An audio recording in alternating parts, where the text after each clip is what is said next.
Live across Australia, this is ABC News 24. I'm Emma Clark. Just as Queensland was starting to recover, a new twin threat is looming off the coast.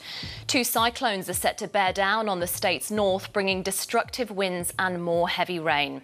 The Premier Anna Bligh has put authorities on full alert.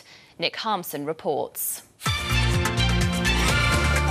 Hello, Emma Clark with the latest entertainment news. American singer Jimmy Buffett is recovering in hospital after falling face first off the stage at Sydney's Hordern Pavilion.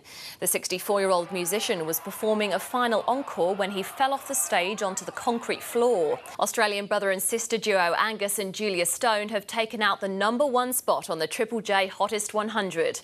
Their tune Big Jet Plane took the mantle from last year's winners Mumford & Sons.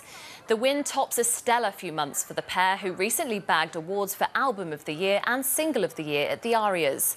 It's the first time a local act has taken out the Australia Day countdown since 2006.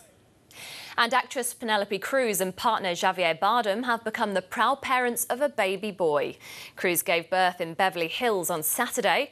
The couple met on the set of Spanish film Jamón in 1992, and they married last year in the Bahamas. The top stories from ABC News. The Egyptian President Hosni Mubarak is due to appoint a new government after sacking his previous administration. He's held his first televised address since the wave of anti-government protests began. Recapping our top stories this afternoon, more than 300 citizenship ceremonies are being held across the country today as part of Australia Day celebrations. Around 13,000 people will today become an Australian citizen. The US President Barack Obama has delivered his second annual State of the Union address. President Obama outlined his planned course to restore the country's economic competitiveness, including a proposal to freeze domestic spending for 5 years. And 3 of Australia's best-known actors are among 5 Australians in line for an Academy Award. Jackie Weaver, Geoffrey Rush and Nicole Kidman have all been nominated for an Oscar. And that's what's making news in arts and entertainment. Emma Clark reports. Sydney's Bondi Beach made for a traditional Australia Day scene, the soaring temperatures making it an obvious choice for revellers.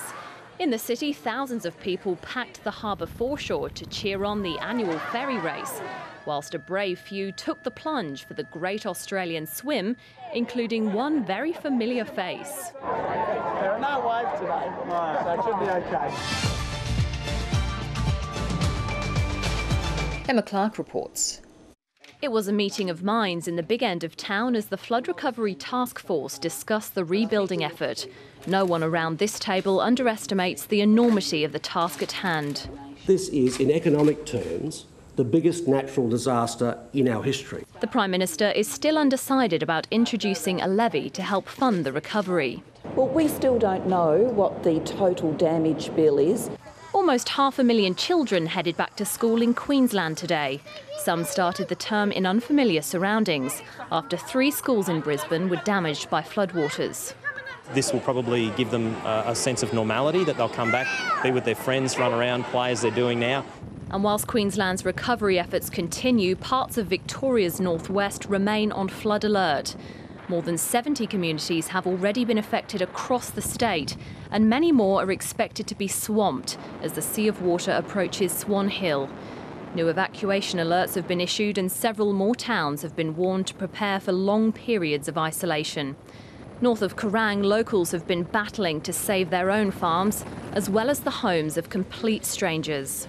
Haven't got a clue whose house it is. We just came a while ago and as you can see the water's coming into the back of the house there, so we thought we better do something. The Murray River at Swan Hill is expected to peak at 4.8 metres later in the week, but the town's levy is expected to prevent major flooding. Emma Clark, ABC News.